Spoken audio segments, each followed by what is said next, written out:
નમસ્કાર. આજે હર ઘર તિરંગા અભિયાનના ભાગરૂપે છોટાઉદેપુર જિલ્લા વહીવટી તંત્ર દ્વારા છોટાઉદેપુર જિલ્લા સ્તરીય તિરંગા રેલી આયોજન કરવામાં આવ્યું છે. એમાં બાળકોથી માંડીને વયસ્ક સુધી બધા લોકોએ બહુ જોરશોરથી પાર્ટિસિપેટ કર્યું છે. આ તિરંગા રેલી બેસિકલી આપણે બધા જે આપણા શહીદો છે, દેશભક્તો છે, જેના કારણે આપણે આજે સુરક્ષિત છીએ, આપણા દેશ આઝાદ છીએ, એમને નમસ્કાર કરવા માંગીએ છીએ, નમન કરવા માંગીએ છીએ.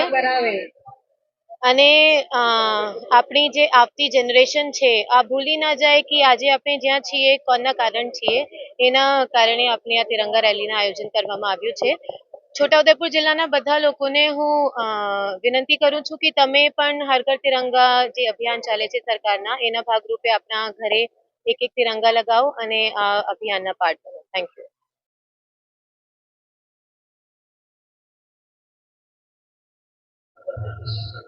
આજે છોટાઉદેપુર જિલ્લામાં જિલ્લા પ્રશાસન અને નાગરિકો દ્વારા 15મી ઓગસ્ટ 1947માં આપણો દેશ આઝાદ થયો નિમિત્તે રાષ્ટ્રીય પર્વની ઉજવણીના ભાગરૂપે આજે તિરંગા યાત્રા છોટાઉદેપુર નગરમાં યોજવામાં આવી.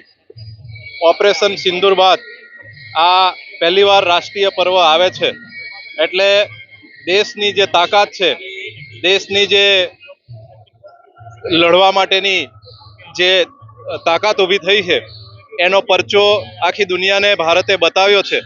એટલે નાગરિકોમાં અનેરો ઉત્સાહ અને જોમ જુસ્સો આ વખતના રાષ્ટ્રીય પર્વમાં દરેક જગ્યાએ દરેક નાગરિકમાં જોવા મળે છે.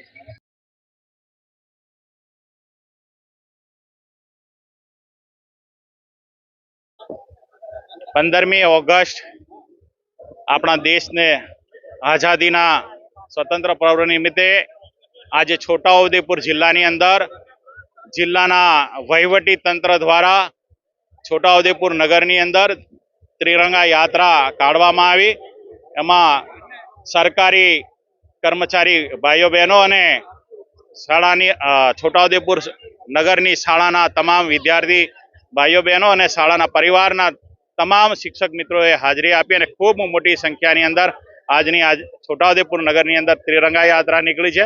દેશની અંદર આઝાદીનો પર્વ મનાવી રહ્યો છે, ત્યારે આપણે વીર જવાનોને પણ આજે યાદ કરીને એમને પણ સલામી આપીએ છીએ અને આજના આ પર્વને આપણે શુભેચ્છા પાઠવીએ છીએ.